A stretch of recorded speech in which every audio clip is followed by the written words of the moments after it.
All right. Thank you so much for coming on the show. It's always great to talk to you. When you actually show up to events. I'm just teasing. I'm teasing. Do you really quickly want to introduce yourself in your own words? Who are you and what do you do? Okay, my name is Emily, and I believe that I'm here today to talk more exclusively about writing, that kind of version of myself. And with writing, it's under E. Alexandra. E. Alexandra. Okay. Yeah. Which is an interesting choice. I think what was that? I think you've told me before, but for the audience, why? It's It's your middle my name, right? my first name and then my middle name, yeah. Okay. Okay. And do you do that because you don't want to be recognized? I think this is kind of relating to what we were just talking about, like kind of having some space between the day job and like feeling, I guess, enough freedom or expansion to write whatever I want to write about without feeling kind of the boundary of that identity like crushing in. Yeah, I mean that makes sense. That makes absolute sense. You want to separate those two, which is interesting for me because I feel like knowing you is in the way that I do, I guess, in the conversations we've had, writing is such a big part of you, right? So it's interesting to me that you create this other name for something that's so you, right? Is that interesting? I mean, is there a reason for that? Besides creating that space and that gap, because I do feel like you are a writer, right? Yeah, you have this day job. Are you still hoping to pursue writing? Where are you with everything? How's everything? Let's like this is the catch up. How about that? Okay, we can do that. You said you were a little nervous, so it's completely fine. You said you got some imposter syndrome. I do want to talk about that. I thought that was all, kind of backstory. I mean, backstory is all. This is what the podcast is about. I think backstory is an important thing. Right. It makes you who you are. We'll get to the backstory too, though. Okay. Your humble beginnings. Did you ask me a question? Oh, good. So let's go. All right. So we can go back. Let's go back. All right. Okay. So you're not from Albuquerque originally, right? And for some reason, you still have a Hawaii. You also have a Hawaii area code still. I do. I also still have a Hawaii ID. I moved to Hawaii. I think I moved back here a little over 2 years ago. So I moved out there 4 years ago. I think. You went up there for grad school, right? Hawaii? Yeah. No, I didn't. Oh, it was a program of sorts?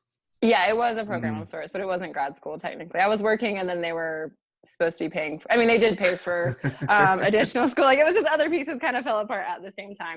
Okay. But when I moved out there, I still had my North Carolina phone number, which is what I had since I was 16. So that was, I don't know, 12 years that I'd had that phone number. And I was like, it's time to cut the tie. And I got I guess it was the wrong place to decide that was going to be my new area code. You're like, it's not the wrong place. I think Hawaii's probably it was this very kind of formative time for you, right? Definitely. But it's funny because I actually didn't spend that much time there. And now I have the 808 area code and I have a Hawaii ID. So you actually spent more time here so far, right? Yep. Yes, but I have never committed in the phone or ID. That's an interesting word. It's an interesting word. Commitment is a very interesting word. So okay, but you've lived in different places, right? You're from North Carolina originally. Yeah, I grew up there. So you grew up there. Were you born there? I was born in Chicago, and then I grew up. I essentially grew up my entire life in North Carolina, and then I went to college in New York. So I was in New York City, right? I was there from when I was 18 to 26, and then I moved out here. Okay, and what brought you to New Mexico? I feel like I have to ask. Oh, that's a good question. I think that when I was, it's funny, I actually wrote a story kind of recently about that, where sometimes I think you can't it's like harder to maybe really assess why you did something. Like the deeper reasons. Like I used to joke that I mean, you know, kind of stupid, superficial reasons of why I moved out here. I mean, essentially I got a job. Okay. Obviously I was looking in this area because I was all the way over there. New York City, you know, I grew up in a very rural place, and I think that I'm grateful to have had 8 years in New York and to have had that experience. But like definitely being out of that environment, it's not the best environment for me at all. Like I was joking with my friends recently, like my nails were like bitten down to the quick. Like I had these like terrible stomach, like all the signs of anxiety that I would have never identified in myself, because it was just like, I think so normalized in that environment, for me at least. So it just, I distracted myself easily. Like I couldn't focus.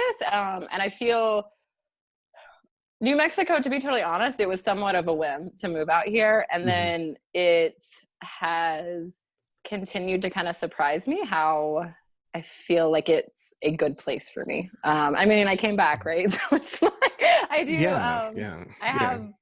I'm like very grateful for it. I feel like it grounds me, and it's just been good to me. So I'm just kind of going with that. How long have you been here total? The first time I came was in 2014, and then I left for those about 2 years. So what is that, 4 years? You do the math. Yeah. So yeah, I mean maybe 6. No, 4. Oh yeah, 4. that is 6. Wow. 6 total, but you were gone for 2 years. Yeah, you're a writer, not a mathematician, so it's completely fine. Yeah, it is 4, because it's 6 minus 2, so it's 4, right? Right. Yeah. Good job. Just teasing. But so I think it's the big part of why I asked you on is I saw that you recently got published or published something, right? Some stories. And I think again, I know that you work really hard at your writing. I don't think I've ever met somebody who actually sits down and takes time. I mean, I remember you taking time out of your day and just sitting down and being like, no, I need to write. I need to take this time. Having a mentor, going to workshops and conferences and all this and that. So, I mean, I feel like you really do put a lot into it, right? It's not just like a hobby, at least not from my perspective. So to see you kind of actually get something out there, for me, I was like, yeah, I mean, like, good for you, right?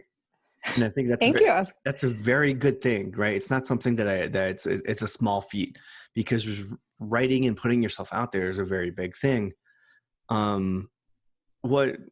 How did you start this whole process? I mean, did you grow up wanting to write?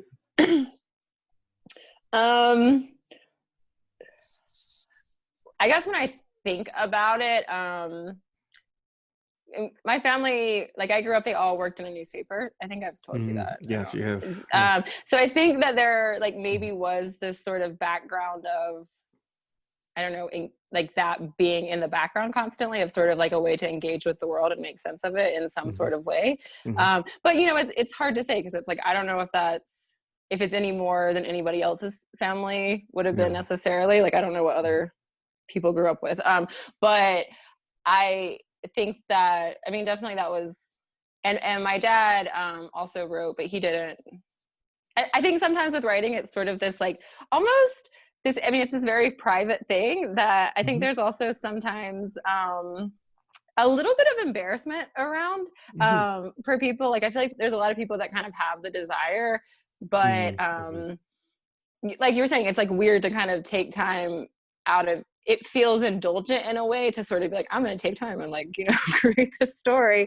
And I feel like there's this voice that's kind of always like, oh, like nobody's going to care, you know, kind of defeatist in that way. So my dad, I would say, would probably fall into that camp of like sort of this private hobby thing that he never put himself out too much, but I was like always aware of him doing it and kind of like hiding himself away for those times. And then when I was in, you know, for undergraduate, I minored in creative writing. So I was like, I did take workshops and everything like that. And then, I mean, why'd you choose creative writing? Because you were just like, this is something I want to develop, or it sounds like fun?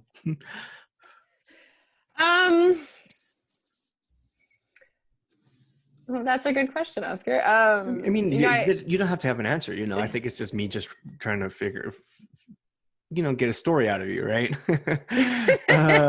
But at the same time, it's was there a well, I purpose, feel or like maybe there wasn't, and you just kind of fell into it and you developed, right? Because that happens sometimes. I feel like Mm-hmm. I feel pretty grateful for the past year of just kind of like being able to find like more of a community of like other people who write and feeling kind of like nurtured and supported in that way. Mm-hmm. And I would say like, it's hard because it's like anything I would say about that time, it's sort of with the knowledge that I have now of like why we have these impulses and these desires. There's more of like kind of a way that I can rationalize it. And I don't think I would have had that language at that time. It was just something that like Mm-hmm. sort of there was I don't it was just like a way of expression that like of Yeah, things yeah. that like I feel like sometimes you have thoughts that just like keep ping-ponging around in your head, and it's like you need to find the outlet to let it out. Mm-hmm. And that was the one that I was drawn to. Yeah, no, absolutely. I mean, and it's interesting that you said that what you know now, right, about what desire and all, what do you know now? I mean, versus what you knew then, I guess. Is there something that you uncovered that the rest of us need to know? um, the only thing that's like been beneficial for me is Mm-hmm. because I specifically, and I don't know if that's a universal thing that people have this embarrassment or like sort of having Mm-hmm. this desire and not knowing. For me, it was hard to say I'm going to carve out this time for myself and I'm going to actively pursue it. That was a hard thing to do. Mm-hmm. And I feel like just kind of engaging more with like how our relationship with time and sort of Mm-hmm. that, knowing that we kind of need this space. I do think that's somewhat universal of like needing this space to, almost like create a boundary between like our inner world and like the outer world that's like always coming at us, if that Mm-hmm. makes sense. Mm-hmm. And I think that that's kind of what that space allows for myself to, you know, take control of my own mind and not be constantly influenced by just like stimuli coming at me, to sort of have a Yeah. more like active engagement in that interaction between like inner and outer worlds. Mm-hmm. Mm-hmm. And it's all, I mean, there is this level of self-awareness that you have, right? And I think that that's something I've always admired in you, is that you do have this, and you kind of ask these deeper philosophical questions, and somewhat of a crisis, an existential kind of existentialism, not quite a crisis, that's poor wording, but like an existentialism about you. And I think that kind of drives you into trying to understand people and stories. What is it about stories themselves, right? Because writing is one form of doing that, but I think writing is really kind of the origin of that. I mean, the base of that is oral storytelling, but then it's written, and then from there, I mean, a lot of other type of storytelling exists. But I feel like it's one of the first ones. I mean, what is it about telling stories or hearing stories for you that gets under your skin? Because I think if you, and correct me if I'm wrong, I think to be a writer, it really kind of has to live within you, right? Maybe can you I mean, elaborate on that a little bit more? elaborate. I mean, I Yeah. feel like, yeah, it has to, like, it becomes you, right? There's no under your skin, in the sense that like you're always aware of the story and of storytelling, and to the extent to where like, is it, you see stories everywhere, and you become not obsessed with them, but you just have this passionate kind of relationship with them, as I do with storytelling and film, literature, oral storytelling, via podcasting, all of this stuff. I mean, for you, I mean, how does that exist within you? I mean, how does that develop within you, right? And what is it? Is it storytelling for you something as big as it is, as it is for me, I guess? Well, I don't know if it's, I mean, you don't the know, right? same as, You don't know, yeah. yeah. I think, okay, I feel like maybe the first question, and so correct me if I'm wrong, was a little bit about like different modalities of like why literature or like written work as opposed to other modalities of storytelling not or necessarily expression? that. I mean, writing, I think Okay. not modality, but storytelling itself, right? As what is it? Because I mean, we exist in society, and memories are all storytelling. We're all telling ourselves stories, but you are, again, going back to the fact that I consider yourself a very self-aware person. Um, what is it? What is it about stories for you that really kind of makes you want to dive deeper into it and to tell them and create your own? um I think like on just sort of a basic level, like I mentioned earlier, like I am maybe someone who has like a constant, it feels like it constantly like running inner monologue type situation. Not constantly, but there have been times where like that it almost is just like excess energy, I would say. And more than anything, it sort of is a way to like calm my brain down in a lot of ways of sort of um, making sense of it and like kind of like you were talking about memories, whatever it is, of like something that Yeah, just yeah, sticks yeah. with you and is like always kind of bouncing around in there. And to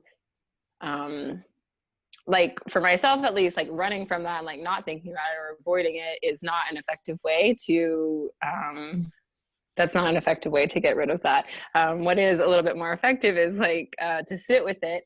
And I think that storytelling is one way to explore the different avenues of whatever, like those memories or that or people that have stuck in your head. That has felt more like a way to release it. So probably to some degree, it's about releasing it. Yeah, yeah. And so I mean, you vent and you kind of process stuff. You process your own experiences through your writing, right? Um, Mm-hmm. what sort in that case, what sort of writing do you do then? What is your writing look like? I mean, I haven't had the good fortune of being able to access or read your writing. Okay.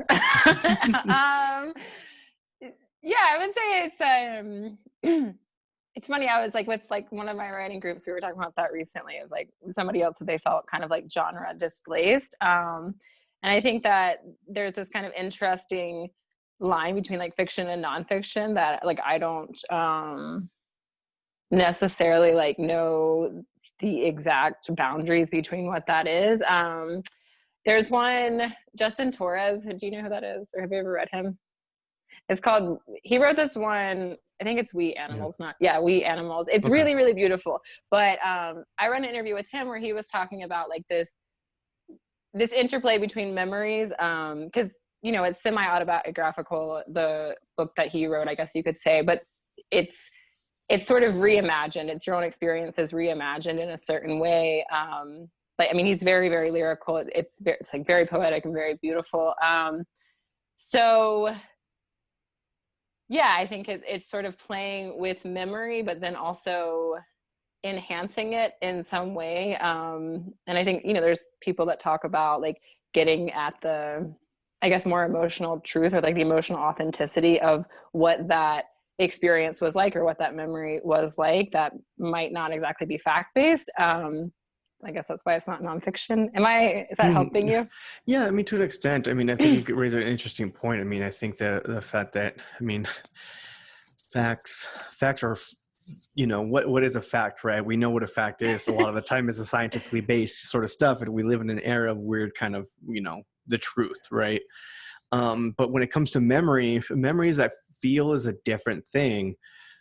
Because memory is just a story we tell ourselves. And if you tell yourself the wrong story enough times, it becomes true to you, right? Mm-hmm. So it's a very interesting thing to write about because, I mean, if you write it into existence and you know, or you start telling yourself a different story enough, you could potentially kind of rewrite your past and your own memory and experience, right? Your own feelings around it. That's kind of what hypnotherapy is. So using it as kind of like, writing about it, or writing stories and storytelling, I don't think it's something that we can necessarily separate ourselves from either, because it is inherently part of who we are. That's how we kind of experience the world and perceive it in a story, in a very linear way. We also experience time in that way. Yeah, I mean, so I don't know if I answered your question. It's so funny that this like whole, and I don't know if Mhm. it like this whole conversation of memory, so I mean, and maybe this is like going to answer your question in a more direct way anyway. So basically I was working on I would say I have primarily been doing short stories, or like in what would be seen as short stories. Oh, that's the short answer. I'm yeah, so I'm sorry. And then I Yeah. started, so I was working with this mentor for the past year, and I started expanding one of those out into a novella. So that's, briefer, Mm-hmm. which Mm-hmm. like I just started revising it again. I kind of like threw Yeah, everything. yeah. I mean, But are in you that, ever really done with a story though? I Like think any that piece of art? I feel like ones that are already like have a home somewhere, I feel a little bit freed of those. Like the novella Okay. one, I think that was a story that was continuing to like bounce around my head. So I think that was like, okay, it's not done. There's like something else to this that's like haunting me or kind of needing to come out. But in that process, like longer pieces feel a little bit daunting for myself, and I need like little pieces of encouragement along the way. So Yeah. Okay. I've been doing I was doing some flash fiction this summer, which has been satisfying just to kind of like hold a moment like in time. That feels more digestible, as opposed to like this longer work that I just can feel a little bit overwhelmed by at times. Sure, sure. It sounds, the way you're describing it to me, it sounds like maybe these things live inside of you, right? And they have their own thing, and you do have to get them out. And by focusing on, say, the bigger stories or the longer stories, focusing on those for too long, they tend to kind of take over your thinking and Mm-hmm. your energy, to an extent. And they do feel like you kind of become your story to an extent, and like they consume your thought process completely. So I just started kind of like working on this again in the past month, I would say. And I've been trying to be like pretty consistent, and I probably, yeah, I can feel that happening a little bit. And it's at the moment, you can feel it happening a little bit. Yeah, I mean, what does that do to you? Yeah, what does that do to you? Do we need to check you in anywhere? Do you need help? Are you okay? Yeah, I Stay away think from sharp objects. I'm just kidding. That's bad. Don't say that, Oscar. um Come on. yeah. Well, and it's so interesting too, because I think like just this time that we're living in, like with COVID and like memories, and kind of like we're living in a way, and at least I feel like sort of suspended from like time. Like we're a little bit, it feels a little bit frozen, and Right. like Right. my life at least is not moving in its traditional linear Mm-hmm. way that it Mm-hmm. has for the entirety of my life. So it's sort of it's an interesting time to sort of be Yeah. Yeah. retreating into like one's mind. I mean, it's very easy. It's convenient at this time, right? Because Mm-hmm. you have time. And it's interesting how I'm realizing more and more as we discuss this, how storytelling is just time. And and that I guess I'd never kind of thought of it that way, which is interesting because one of our mutual favorite stories is Arrival. And is it Arrival? Oh, I thought you said The Arrival. Yes, Arrival. Yes. Not The Yes. Arrival, no, Arrival. I'm Well, looking at you being like, I but told you the story. you I've told me never the read the story, so story. I'll let I've you tell only you the seen the anecdote. I've I'll only let you seen the tell the movie. anecdote, but like No, I'm not kidding. that whole thing is about time and language and storytelling, right?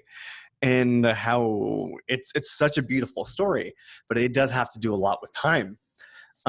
No, so your anecdote with this, because I think this is really funny, and I'm gonna hold you to what you told me. So if you try to clean it up and try to save face here, I will help out. All right, go ahead. That I was at a workshop with he was okay. First of all, I'm No, not. don't tell the ending. You're leading with the ending. No, you're leading with the ending. All right, so you're at this I was at workshop in a. I Portland, was. right? Yes. Okay. Or in Oregon. In Oregon. Yeah, it was on the coast. It was in Oregon. And there was a leader of one of the other workshops who, I don't want to tell the story, Oscar. It's a great story. I mean, I doubt he listens to my podcast, but you never know. He just, he's just this guy that was at this workshop or at this conference that you thought was weird. No, I don't think I said that. I don't think I thought it was weird. I remember we had gone to karaoke the night before, and it was the morning, and he was the the leader, the facilitator of the sci-fi workshop, which I was not in sci-fi. And so I came down to breakfast, and I was a little bit hungover, we were just a little bit foggy, okay, I gotta put on my appropriate face, make sure my thoughts are there. And I remember it was he was talking a lot about time travel, and it was just one of those things where I was I can't process it right now. I just can't process it. Your brain was just mush, and you're okay. And I was I can't. And then, I came to find out he's the guy who wrote the story that Arrival was based on. Which is one of your, I think the stories that you told me that you really enjoy and the films that you really enjoy, right? I did really like that movie, but unfortunately I have not read the story. I haven't read the story either. I mean, based on how you described the guy to me initially, I don't think I'll ever read the story. Okay, Oscar. I'm just teasing. He sounds like a great guy. But so, I forgot where we were going with all this, but the point being is about time. But the time and stories and all of this. And it's, it's really difficult to escape from it. Right. But I think there was a different point, and it's gone in my head now, which is not a big deal, but, this is where I was going. It's, we're living kind of an interesting time right now as far as COVID goes, because our memories of things, our concept of time and our understanding and our experience of time is very different. I keep telling people, it feels like if this year's flown by, but at the same time, it feels like it's taken forever. Right. And I've heard different people talk about how it's because you're not living on other people's time anymore. You're not living this rigorous schedule of going into the office. At least not a lot of people are. But you're more able to just kind of listen to your body and listen to your body's kind of internal clock, and do things at the time that your body feels right, or your body's telling you to do certain things. So time is really kind of our concept of time is going back to prior to the Industrial Revolution and how people naturally just behaved, right? How people ate, how all of this. So it's shifting that a little bit. And I find that all very interesting. But again, coming back a little bit further, this time is for a lot of introspection, which can feel like it drags things out and potentially can lead to a lot of creativity, because artists are very introspective people. Writers are very introspective people. Some people don't like looking in, and that can drive people kind of up the wall, and that's a thing. But it sounds like, you're aware of that, and you're kind of mitigating that in a certain way, and only taking on projects and smaller stories and tasks. Also, in the same time, had you been published before, right? Or or was this kind of because I see you promoting something right now. Tell me about that. And why is it happening now during the pandemic, right? So this year, for whatever reason, I don't know, it felt, I don't know, things got placed for whatever reason. I don't know. I don't know why that is, but they were. I had a couple before this year, but this year's probably been the most kind of consistent and steady. And that, I think a couple of them happened over the summer or since that time, but then several of them were before COVID. It's just they didn't come out until later. But I do think, definitely with COVID, like what you were saying with time, I guess I have more time to devote to it and kind of think about where things should go, or kind of see if people want things. And is that what you were asking me or not? Yeah. You're saying it's kind of it's been kind of a good thing in the sense that like maybe you've had more time to actually dedicate to it and actually sit down and focus on it and develop it a little bit more? Yeah, definitely. I mean, I would definitely say that. Because I'm really good at like the whole, what you were saying about like not wanting to look inward, or that like I'm really good at distracting myself and like finding ways to like, oh, I need to do this now. Oh, I mean, that's some honesty. Yeah, I'd agree with that, Emily. Well, yeah. So it's kind of forced me to like sit with it a little bit more. So that's interesting because I mean, a lot of stuff has been put on hold, but a lot of other stuff has kind of developed and moved forward, right? And I remember right before everything started happening, you were kind of in this panic mode. And of course, I was absolutely in panic mode. You were freaking out. You were like, can I stay at your house if something happens? I'm like, yeah, it's fine, dude. But I think more than anything. So I was like, I need to like, bunker doors are gonna close, and I need to be in a bunker. I think you said bunker down. Yeah, you're like Did you think like the world is gonna end? Is that what's happening? You never know. I just spiraled, and not totally. I think looking back on it, these things were happening so quickly of like just things that we thought were, for me at least, things that like it felt like were more pillars of normalcy that like wouldn't have happened. Like all of those started happening so quickly where you're like, I don't know how like far is this gonna get. And I think I got freaked out, and I don't even know if I'm correct on this, but I feel like friends who were in other countries, like they had more restrictions on like you couldn't, like just the radius of spaces that you could even be out in. I don't know. My mind just went to extreme places. Yeah, no, I mean that I remember that, and you seem freaked out, and not like in a funny way. You seemed very concerned, and honestly, like it kind of made me feel more of like, okay, I should probably take this more seriously, because at that point I was like, I don't know what's happening, right? It was just such a weird time. I was going through a lot of loss at that time as well, and you were also in a place where you were looking at applying to grad programs or writing programs, right? And there was kind of this weird transition time. But I think more than anything, I mean, we really haven't spoken during the pandemic, and I'm curious, and I'm genuinely wondering, like, where are you now? Have you figured it all out? Do you feel like you're further along than you were before because of this, or are you just kind of you had to put it on pause and you haven't really thought about it since March? I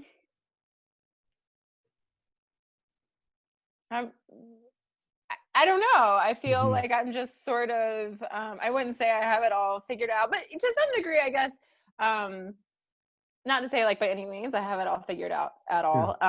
But I think that something that like my mentor always told me, and that like people kind of like reiterate, is like just to like make time for yourself to write. Like that's kind of just to actually give yourself the time to do it, to like sit in front of it, is kind of the most important thing, like the most essential thing. And I feel like I've gotten to a balance of that, which kind of feels, I guess, the most solid, that I don't necessarily have this like resistance to in the same way anymore. Like I feel like I feel like I shouldn't say this because I'm going to jinx myself, but right now it feels very like kind of a habit that I'm not distracting myself from, which feels good just to have built that steady habit. And then I don't know, to some degree, I guess I just have to like trust that I'm doing that on my end, and like whatever happens in the outer world happens, but that's kind of outside of my control. I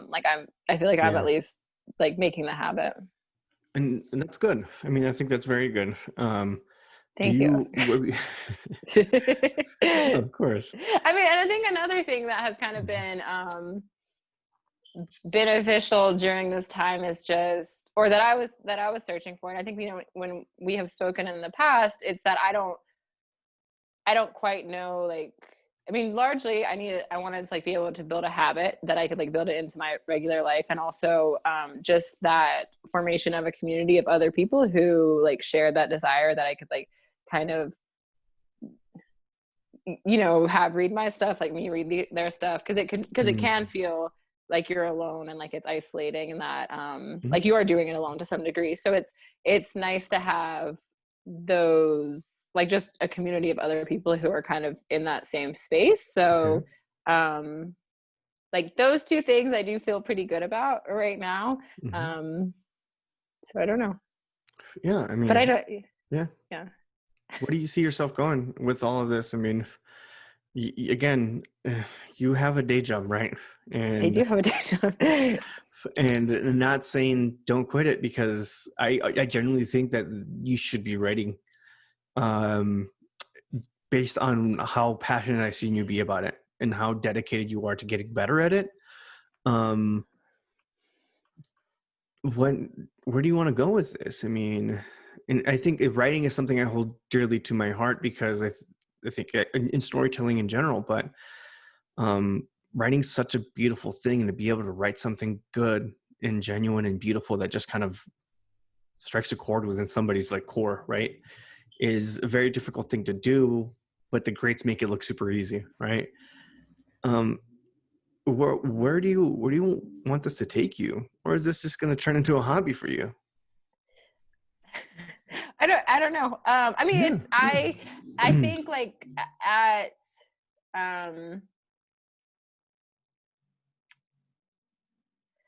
I think like I said before, I think largely like I just needed to be able to train my mind to like make the attention and to complete things, and to like give that space to myself for it.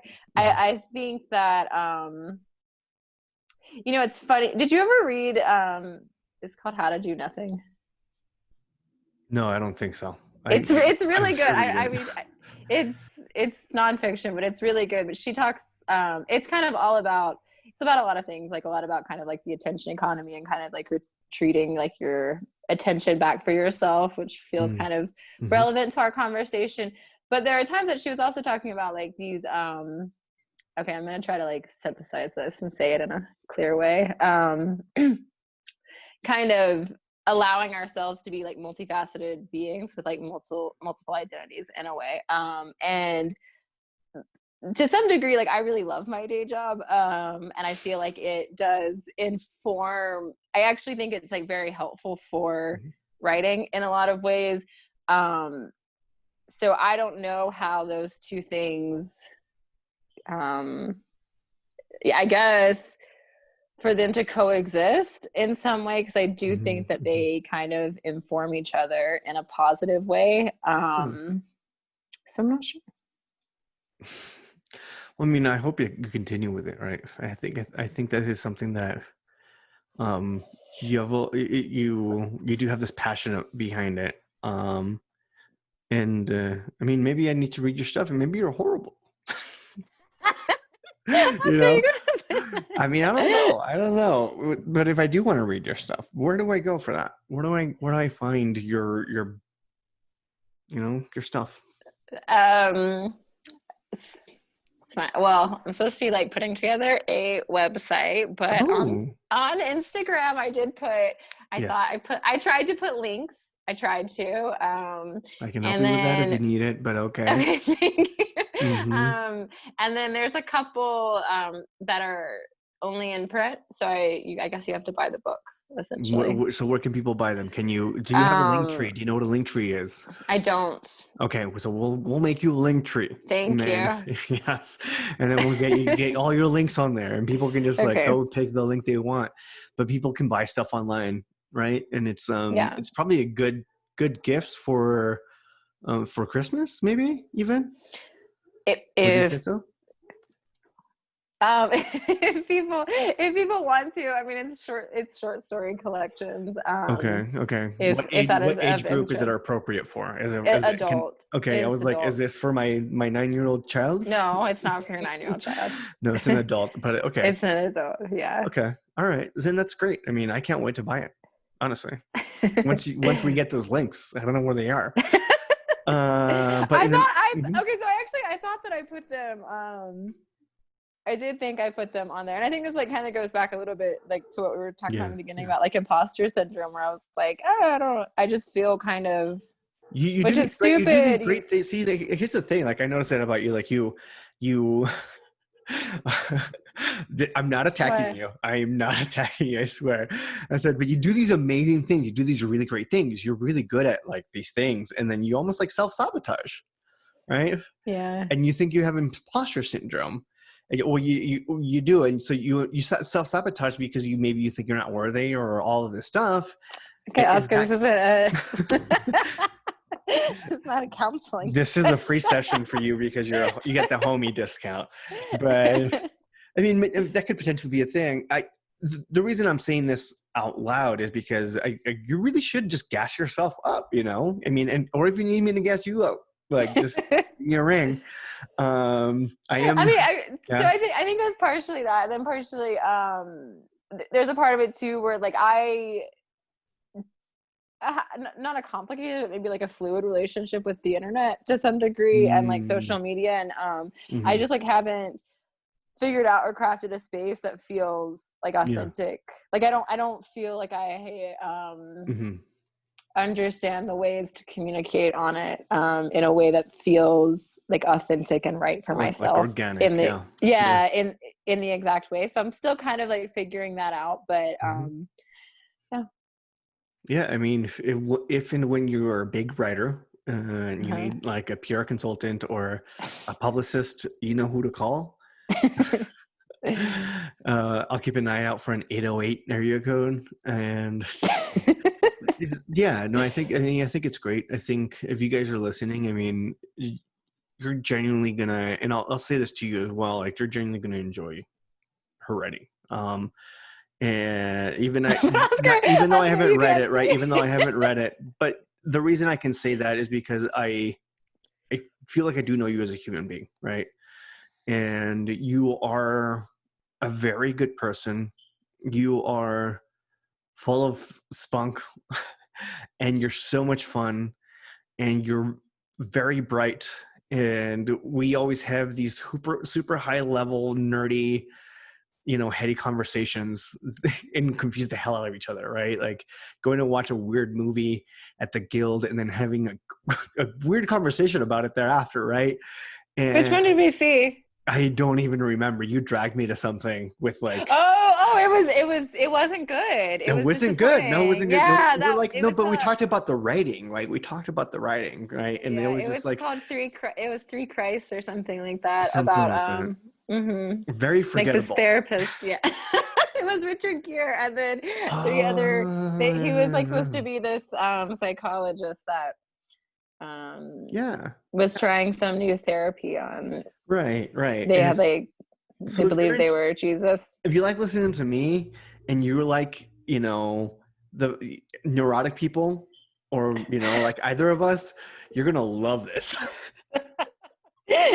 I'm just teasing. But I really can't wait. And guys, it's a great gift. Buy it for yourself, treat yourself. Really, really kind of appreciate you coming on.